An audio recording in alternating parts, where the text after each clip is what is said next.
Hi friends, welcome to London Tamil kitchen. இன்றைக்கு நான் எல்லாருக்கும் விருப்பமான ஒரு ரெசிபியோடு வந்திருக்கிறேன். தேன் முறுக்கு. தேன் முறுக்கை கோயில் திருவிழாவில் வாங்கி சாப்பிட்ட யாருமே மறந்துருக்க மாட்டீங்கள். தேன் முறுக்கு எப்படி செய்கிறேன்னு சொல்லி ஸ்டெப் பை ஸ்டெப் பார்ப்போம் வாங்கும்.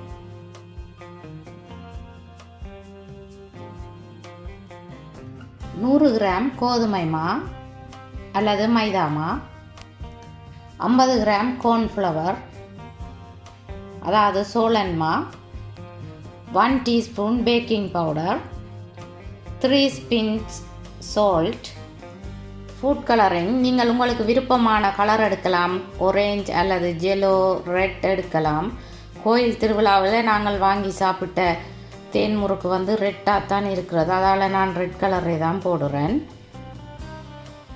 தண்ணி, இவ்வளவு பொருட்களும் தேவை.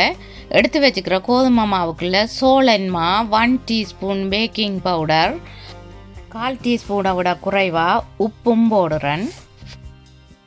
ஃபுட் கலரிங் போடுறேன். எல்லாத்தையும் சேர்த்து மிக்ஸ் பண்ணி விடணும். நீங்கள் ஜெல் ஃபுட் கலரும் அழுக்கலாம். நான் இதுக்கு பவுடர் தான் போட்டேன். தண்ணியை கொஞ்சம் கொஞ்சமாக விட்டு மிக்ஸ் பண்ணணும்.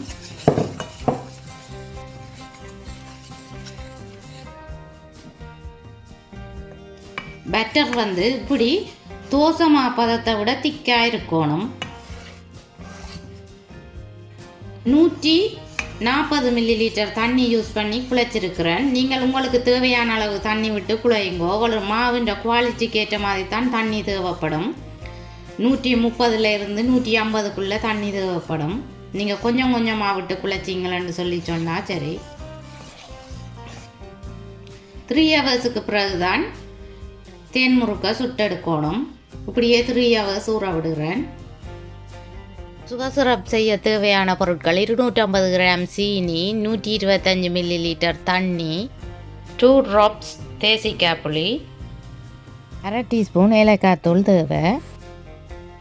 அடுப்பை மீடியம் ஹீட்டில் ஆன் பண்ணி சீனி பானி காய்ச்சி எடுக்கிறேன். சீனிக்குள்ளே தண்ணியை விட்டு சீனி நல்லா கரையுந்தனைக்கும் காய்ச்சி எடுக்கணும்.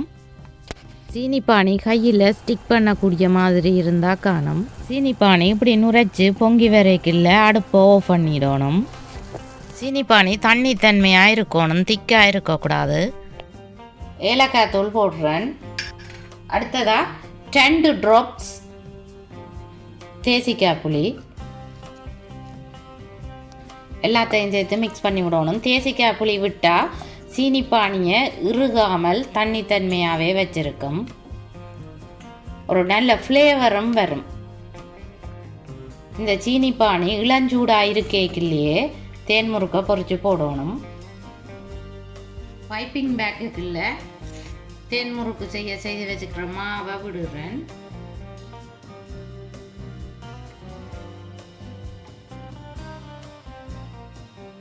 சோஸ்பேன் ஒன்றுக்குள்ளே எண்ணெய் கொதிக்க வச்சுருக்கிறேன். அடுப்பை மீடியம் ஹீட்டில் வச்சுருக்கிறேன். இப்போ எண்ணெய் சூடாகிட்டுது.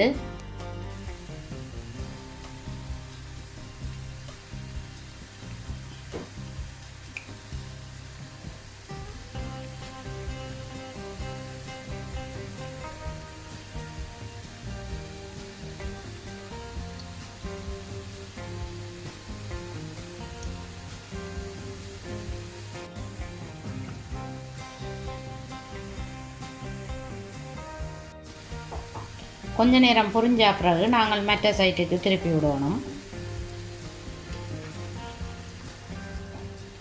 இப்போ பார்த்தீங்களாண்டா தேன் முறுக்கு பொரிஞ்சு வந்திருக்குது. நல்ல மொறுமொரண்டு பொரிஞ்சு வந்திருக்குது. இப்படி அமர்த்த ஹாட்டாக இருக்குது. இதை இப்படியே வடிச்செடுத்து சீனி பானிக்குள்ளே போடணும். தேன் முறுக்கு இப்படி நல்லா சீனி பானியில் பிரட்டி எடுத்துட்டு இன்னொரு டிஷ்ஷுக்குள்ளே வைக்கிறேன். எப்படி வந்திருக்குன்னு பாருங்க.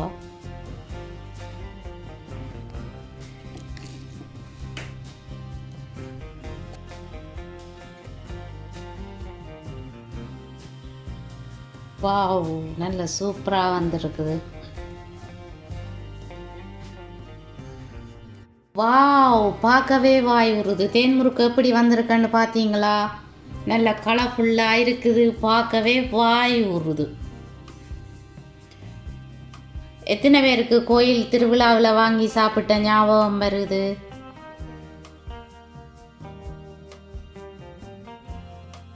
தேன் முறுக்கு எப்படி வந்திருக்குதுண்டு முறிச்சு காட்டுறேன்னு பாருங்க.